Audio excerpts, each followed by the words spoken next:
Buenas noches, mis amigos. Bienvenidos a otro segmento de Pensando en Voz Alta, hoy martes 12 de octubre del año 2021. Aquí tu amigo Andrew Álvarez, acá en medio de la oscuridad. Una vez más, se ha ido la electricidad en nuestra zona por aquello de no perder la costumbre. Ya nos han acostumbrado a esto y parece que no va a parar. Bueno, ya nos anunciaron que la Navidad va a estar, ya usted sabe, Twilight Zone, va a estar oscura, a mitad oscura, a mitad clara, de cuando en vez en cuando estarán haciendo apagones. Así que esa es la historia que tenemos acá en Puerto Rico. Y es curioso, ¿no? Antes de entrar en materia, algunas cosas de las que quiero reflexionar aquí esta noche, en nuestro segmento.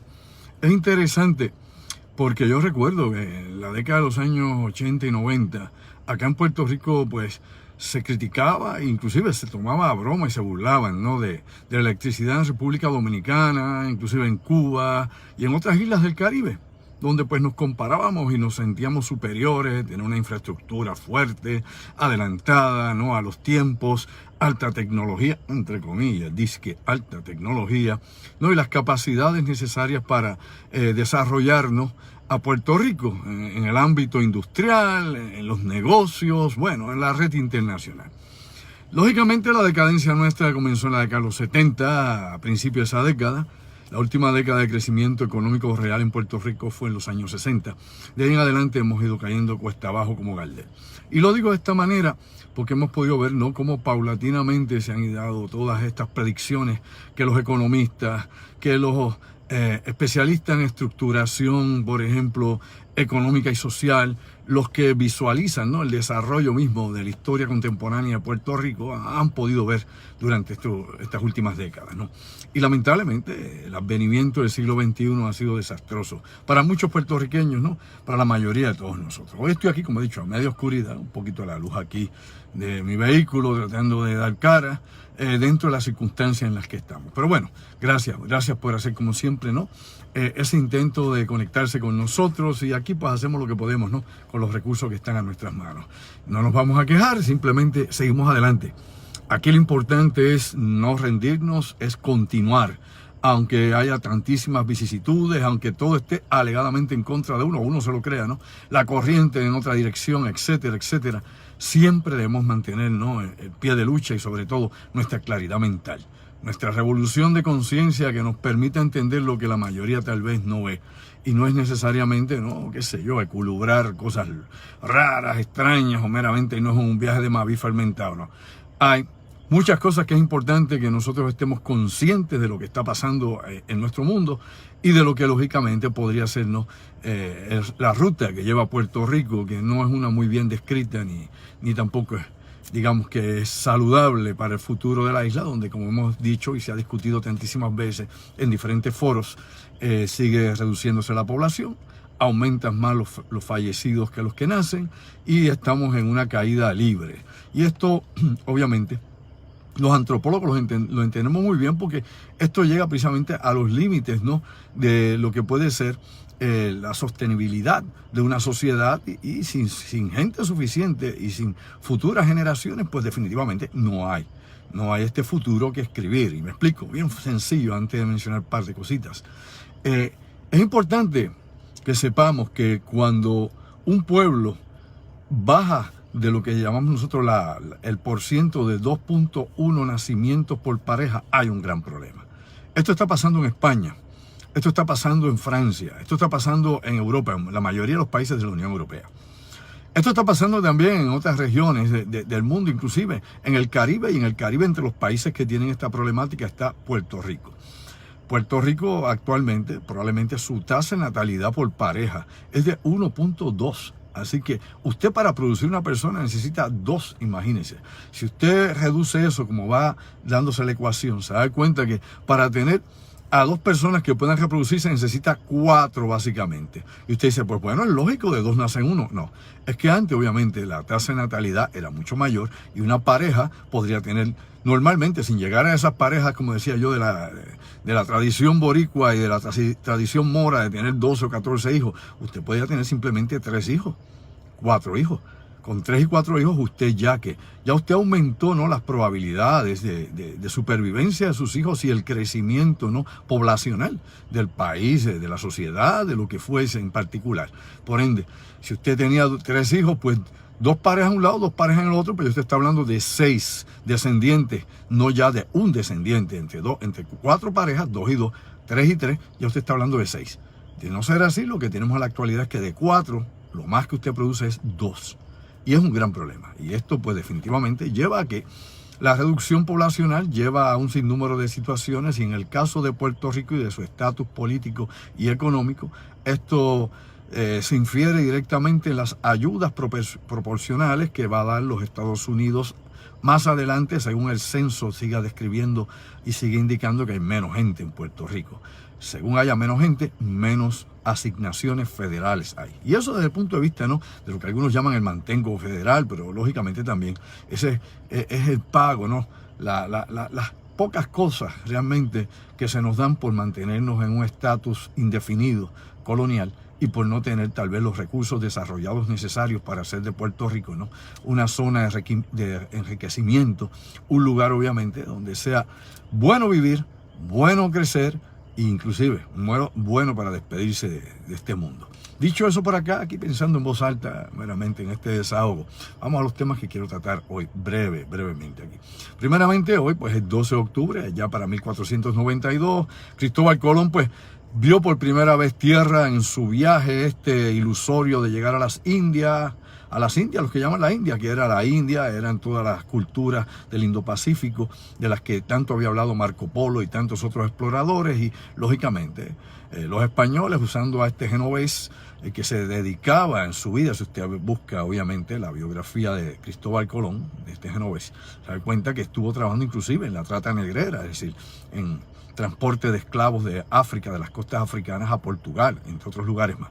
Pues usted se da cuenta que lógicamente, primeramente, no se descubrió nada en aquel momento, simplemente Europa abrió los ojos y se dio cuenta que la Tierra no era plana y de que había personas más allá del océano gigantesco del Atlántico, según ellos lo veían como el fin del tiempo y del mundo conocido.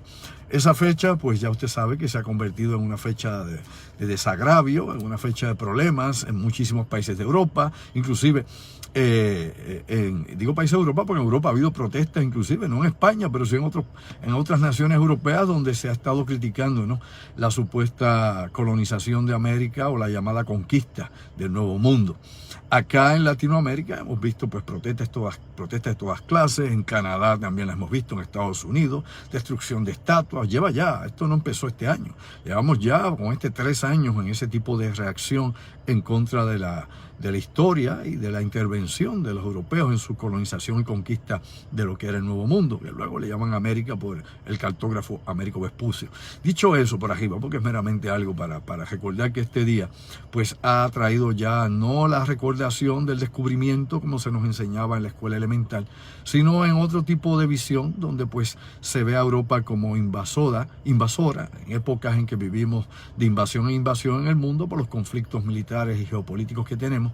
Y además de eso, aunque no podemos cambiar la situación, la realidad es que tanto España, ¿no?, estuvo involucrada en esto como estuvieron los holandeses, como estuvieron los ingleses, ¿no?, como estuvieron los franceses y los portugueses, porque fueron muchos los que llegaron al Nuevo Mundo. O sea, los franceses tomaron tierras en Norteamérica, ¿no?, lo que era Nueva Orleans, en las islas, por ejemplo, aquí en el Caribe, y todavía hay islas que son posesiones francesas aquí en el Caribe y británicas también. Y los portugueses, lo que hoy en día es Brasil, etcétera. O sea, usted tiene aquí diferentes pueblos que llegaron de Europa y que tomaron acá cabeza de playa. Pero lo que quiero indicar con esto, no darle vuelta a la noria, es que hemos visto la reacción de México y la reacción de España, que se han involucrado, ¿no?, en intercambio, ¿no?, de ideas, impresiones e inclusive de acusaciones mutuamente. España, y esto lo mencioné en Pensando en Voz Alta hace 1 o 2 semanas atrás, España dice que Hernán Cortés liberó a los mexicanos del imperio mexica, ¿no?, de los aztecas, que los liberó de toda aquella tortura terrible y explotación.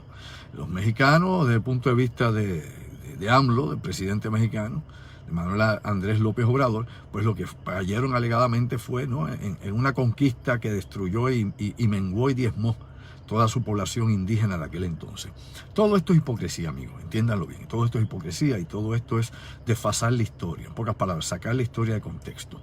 Sí, el imperio azteca era poderoso en la altiplanicie de México, pero México es mucho más grande que la altiplanicie, ¿no? Donde está la Ciudad de México actualmente. En esa zona es que el imperio azteca tenía poderío. Otras regiones de México habían otros pueblos, otras culturas. Esto es importante que lo sepamos. Incluso cuando Colón, se estima por los antropólogos y los historiadores, que cuando Colón llegó, por ejemplo, acá, América había de 40 a 60 millones de habitantes en el continente norte y en el continente central y sur. Recuerde que esto es norte, centro y suramérica. Así se divide toda esta enorme franja de terreno que tenemos acá al otro lado del Atlántico. Ahora, es mucho lo que podríamos explicar sobre esto de la historia precolombina y de los efectos que hubo luego de la colonización y conquista, o de la conquista y colonización. Y aquí para mí siempre ha sido interesante, ¿no?, ver que se indica, ¿no?, que hubo un exterminio total de muchos de estos pueblos, y la realidad es que muchos de estos pueblos se hicieron mestizos y lógicamente hubo una transculturación en muchos de estos pueblos. Todavía en México, aunque el presidente diga y reclame derechos y todo lo que quiera, en pueblo hay lo que se llama, en México hay lo que se llama el indigenismo. Y el indigenismo no es otra cosa que el prejuicio contra los nativos y sobre todo la explotación de la historia que estos pueblos dejaron. Le han hecho creer a los mexicanos que todos descienden de los aztecas y eso es mentira. La menor cantidad, digo, el mínimo del mínimo de los habitantes mexicanos descienden de los mexicas. Descienden de muchos otros pueblos, totonacas, zapotecas, entre otros más, que habían allí, mayas, etcétera. O sea, hay una descendencia amplia de muchos pueblos que no eran los aztecas, que como he dicho, estaban allí en la altiplanicie. Lo mismo pasa en el Perú, donde el imperio del Inca, que era algo diferente al método que usaban los aztecas para sometimiento. Algunos dicen que se parecía al comunismo y al socialismo en algunas interpretaciones que se hacen en la actualidad del sistema que usaba el Inca, ¿no?, el hijo del sol, el emperador, porque pedía tributos y porque había alegadamente una igualdad en la producción y en el trabajo entre todos los pueblos sometidos por este imperio, sometidos por la fuerza. Pero esto requiere obviamente un análisis histórico profundo, un entendimiento, ¿no?, de la realidad de aquel momento, del enfoque antropológico, y utilizando, ¿no?, las herramientas tanto de las crónicas españolas como de la arqueología. Pero aquí no estoy yo hoy para dar una clase desde ese punto de vista, ni para eso, simple y llanamente, porque hoy, obviamente, 12 de octubre, pues nuevamente se da otro recordatorio, otro aniversario de la llegada de Colón, no del descubrimiento de América, porque ya incluso los vikingos habían llegado acá, y eso está más que probado en los trabajos arqueológicos que se han hecho en Terranova, por ejemplo, en Groenlandia y tantas otras regiones de acá, donde hemos encontrado artefactos, escrituras rúnicas, etcétera, sobre los vikingos y el movimiento que tuvo Eric el Rojo en esta región, Ericsson y otros vikingos que exploraron en aquel entonces. Inclusive encontramos también lo que se habla de la naval china a principios del siglo XV, cuando se alega que también llegaron a América, y hay documentos interesantes sobre eso allá en los archivos históricos en China. Puede ir a Pekín y hay una serie de interesantes relatos y crónicas que quedaron de aquella época. Pero bueno, dicho todo eso, para no darle vueltas a la noria y hablar si sí o si no, y que ya sabemos que el ser humano habita América hace más de 30.000 años, no hace 12.000 años, como alega la ciencia y la antropología, que cruzó por el Strait of Bering, sino que ya hay hallazgos arqueológicos que tienen pues 3 veces más esa edad. Aquí tenemos que entrar en asuntos que nos ponen a pensar más allá de lo aparente, lo que está pasando en la actualidad. Quiero mencionar un par de cosas aquí en Puerto Rico que me molestan, aparte de la cuestión de la electricidad, que como lo que abrí hace un momento este segmento Pensando en Voz Alta, y tiene que ver con una publicación que precisamente leí hace un rato en el periódico El Nuevo Día, que tiene que ver con el yunque, donde se habla de que la basura arropa regiones y zonas del bosque del yunque. Lamentable, ¿no?, que han surgido, ¿no?, una serie de cantidades de escombros, de toneladas y toneladas de basuras y escombros que la gente ha estado tirando, y que en los últimos meses esto se ha incrementado, ¿no?, ha aumentado esto, que hay incluso, ¿no?, allí en la zona de Yunque han tenido que preparar, ¿no?, una serie de grupos para recoger, ¿no?, del servicio forestal, para recoger esta basura, para tratar de coger los neumáticos que están tirando por allí, las gomas en los ríos que contamina tierra, agua. Bueno, una reserva como esta, una maravilla. Y esto nos tiene que poner a pensar lo siguiente, mi amigo y mi amiga. Nos quejamos de que esa propiedad, ¿no?, que ese terreno aquí en nuestra isla está bajo control de los federales, ¿no? bajo el Instituto de Taxonomía Tropical, por un lado, las investigaciones, y bajo el Servicio Forestal de los Estados Unidos, parques nacionales, por otro. Al igual que El Morro, San Cristóbal, están bajo control de parques nacionales de los Estados Unidos. Pero, lógicamente, con lo mal que se administra el dinero en Puerto Rico y con lo mal que administramos los recursos naturales, hay que ser realistas y dejarnos de tonterías y de patriotismo barato. Si el Yunque, o si el Morro, o el San Cristóbal, por dar algunos ejemplos, hay más, estuvieran bajo el control del gobierno de Puerto Rico, ¿qué pasaría con estas propiedades? ¿Qué pasaría con este patrimonio nacional? Le pregunto yo a usted, piense y piense bien. ¿Qué estaría ocurriendo con el manejo de recursos que hay en Puerto Rico? ¿No? Con toda esta falta de planificación, la falta de mantenimiento que vemos continuamente. ¿Qué hubiese pasado con el Morro y con el San Cristóbal? ¿Qué estaría pasando con el Yunque? Simplemente, ¿quiere saber qué se haría? Bueno, simplemente visite otros bosques en Puerto Rico bajo el control de recursos naturales. Elemental, no tiene que darle mucha vuelta a la noria, ni hacer mucha hipótesis, ni sentarse en un círculo de pensamiento, un focus, no, nada de eso. Meramente vea los bosques. La condición, ¿no?, de las facilidades públicas en los bosques de Puerto Rico bajo recursos naturales. Nada más con el testigo, hágalo. Y luego, opina. Así que la realidad no es que yo esté de acuerdo en que hayan agencias federales controlando el país, no. Simple y llanamente que hay recursos naturales en Puerto Rico que lamentablemente bajo las manos del gobierno, inclusive de muchos puertorriqueños, como todos estos que están tirando toneladas de basura en el río y en el Yunque, es o no es así. Toneladas de basura. Y no son gringos los que la están tirando allí, ni chinos, ni japoneses, ni rusos. Son boricuas. Nada más con el testigo, despierta durmiente. Como ha pasado en tantísimos ríos y recursos de la isla, donde tiran basura. En los lagos de Puerto Rico uno encuentra una enorme cantidad de despojos. Es lamentable. Pero son cosas que hay que decir, que la gente no las dice para que no luzcamos mal políticamente, no, que mi ideología se afecta, no, hombre, déjese de ser un sanano y un enano mental. Aquí, definitivamente, tenemos que reconocer que muchas de las cosas que están al alcance del manejo de la cuestión pública, ¿no?, sea municipal o estatal, no se cumple, no se logra. Así que, según lo que nos ha dicho precisamente el supervisor Keenan Adams, que es la persona que está a cargo de estos grupos para limpiar, ellos siguen recogiendo miles y miles de bolsas de basura, de piezas, de neveras, de todo lo que usted se puede imaginar. La gente decidió tirar eso allí en el vertedero, en el bosque. Veamos a dar una vueltita por el verde, que no es el Yunque, y usted va a encontrar también lo mismo. O sea, hay una grave situación con desperdicios sólidos en Puerto Rico, que eso es otro asunto. Pero la gente encontró que en los bosques donde no hay nadie y nadie mira, es mejor tirarlo por una barranca, que es responsabilidad. Así no vamos para ningún lado, y esto obviamente compromete, como he dicho, la salud ambiental y la salud pública. Contamina el agua, contamina las tierras, y si usted tira toda esa basura con la correntía, esa agua llega a los ríos y llega a los lagos y llega a donde quiera que sea, ¿no?, con lixiviados de todas clases. Despierta durmiente. Vamos a ver qué es lo que hacemos. Vamos a ver cómo se trabaja. Las situaciones, obviamente, también que hay con el Yunque, y esto es importante, es que hemos discutido esto hace meses, ¿no?, hace tiempo. Han cambiado, ¿no?, las normas y las reglas para visitar el bosque. Incluso usted tiene que separar un espacio para ir al bosque y se cobra por ver el bosque, por entrar con el automóvil. Antes no, antes eso era free for all.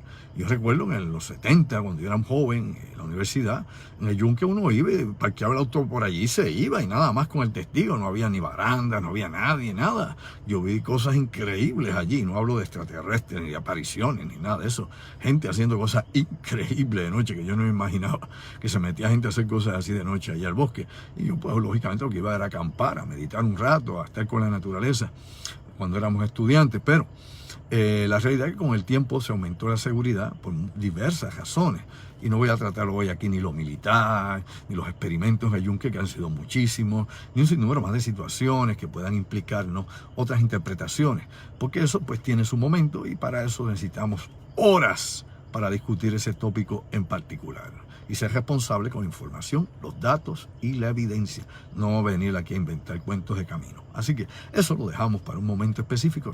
Van a verlo pronto. Bueno, y aprovecho, ya que mencioné eso, la plataforma en mi página de las conferencias va a estar nuevamente activa próximamente, y va a estar disponible para todo el mundo. Todas las conferencias, me explico, ¿no? Usted antes tenía que entrar para solicitar o inscribirse en una conferencia. Ahora, con una sola suscripción, podrá ver todas las conferencias, como 6 o 7 de ellas, todas No una vez, sino todas las veces que quiera.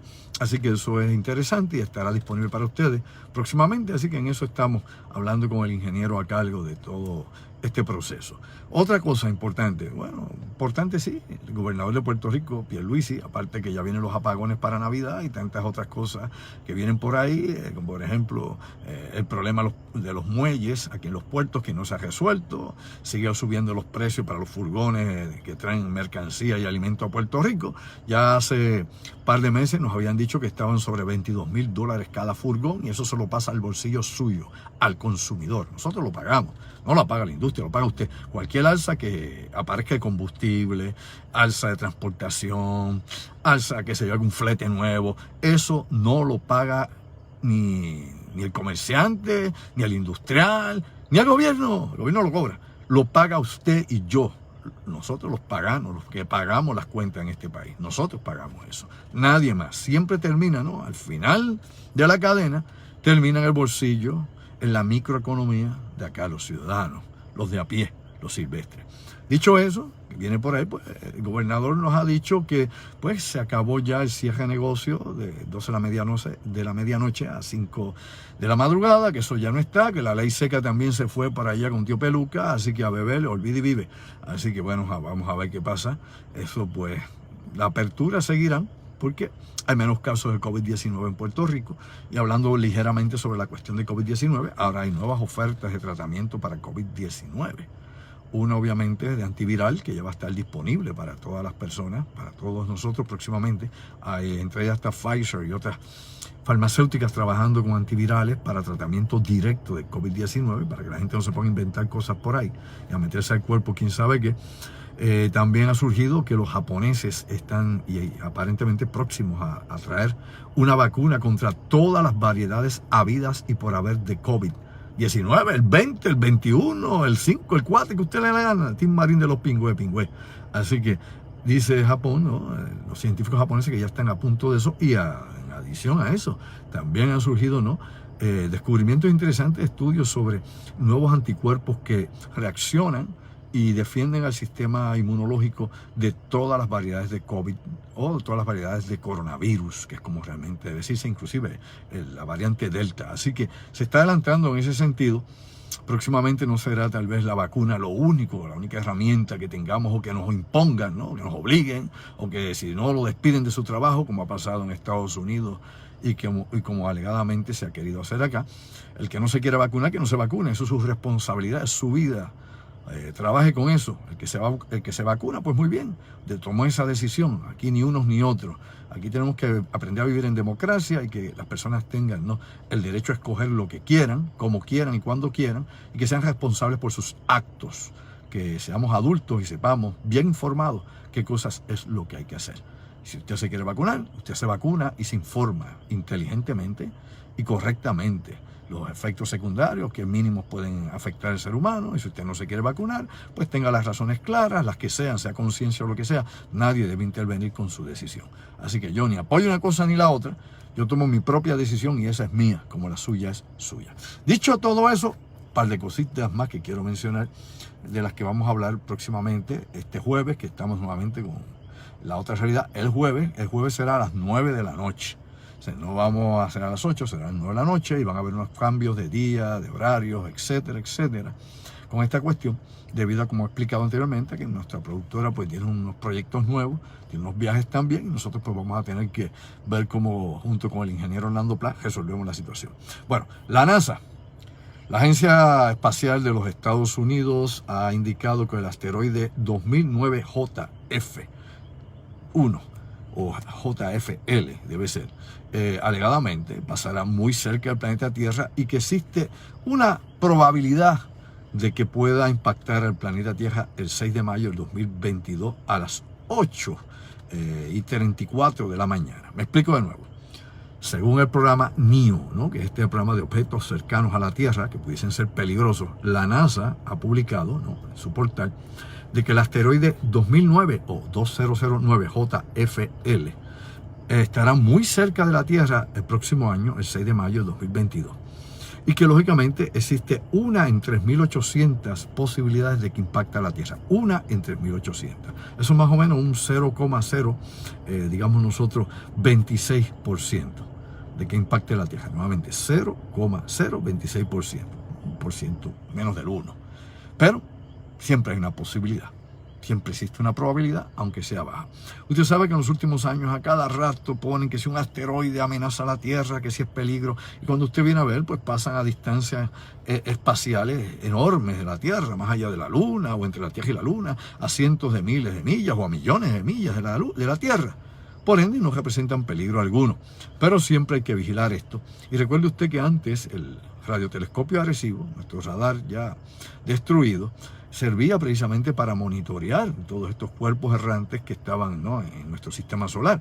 Es una herramienta que se ha perdido y fue muy útil en muchas ocasiones. Dicho todo eso, otra cosa para ir cerrando ya en este segmento que tuvimos con ustedes de hoy, es la situación del proyecto de investigación sobre niveles oceánicos. Este proyecto de investigación sobre niveles oceánicos que se estuvo presentando, ¿no?, en la última convención de la cuestión climática allá en París, indica que es imposible evitar la subida del mar. Es decir, hay más de 250 millones de personas que están amenazadas por la subida del mar. Para que usted tenga una idea, el 5% de toda la población mundial vive en zonas bajo el nivel del mar.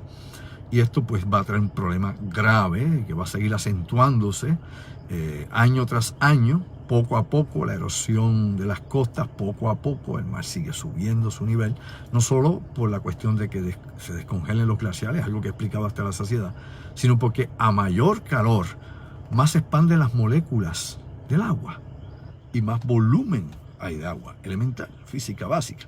Así que tenemos un grave problema por erosión. Se levanta el nivel del mar porque siguen descongelándose los glaciales y el calor sigue aumentando y las moléculas obviamente se expanden, se separan en el agua y esto pues trae mayores niveles. Todo esto está combinado para un efecto que será catastrófico para la Tierra y que vamos a tener que enfrentar en los próximos 10, 20 años, ya con efectos graves. Ya se siente, ya las inundaciones costeras están, pero esto en los próximos de 10 a 20 años será grave, bien grave. Dicho todo eso, no creo que tenga mucho más que hablar hoy. Los invito a que estén conmigo el próximo jueves, ya a las 9 de la noche, donde estaremos hablando de este y otros asuntos bien interesantes acá en La Otra Realidad. Este fue pues mi segmento, cogimos un buen ratito acá con ustedes, wow, bastante tiempo, media hora más. Yo les agradezco como siempre a ustedes que estén conmigo conectados y que compartan este video. Que recuerden también que está mi canal de YouTube, Andrew Álvarez Chardón en YouTube. Allá te suscribes, le das a la campanita para que te avisen cuándo, cómo y dónde. Y a la misma vez compartas este video. Estaremos acá ya jueves en La Otra Realidad, vía telefónica conmigo el ingeniero Orlando Pla, estará conmigo Denise B, mi productora, y vamos para adelante con los proyectos que aparezcan y con lo que la vida nos vaya presentando al frente. Recuerda lo que dijo el poeta hace mucho tiempo: caminante no hay camino, se hace camino al andar. Gracias a ustedes por estar conmigo. Y acá con un poco la música que yo compongo para nuestra banda erótica aquí en un solo de teclado. Buenas noches y hasta la próxima. Sayonara. Se me cuidan mucho.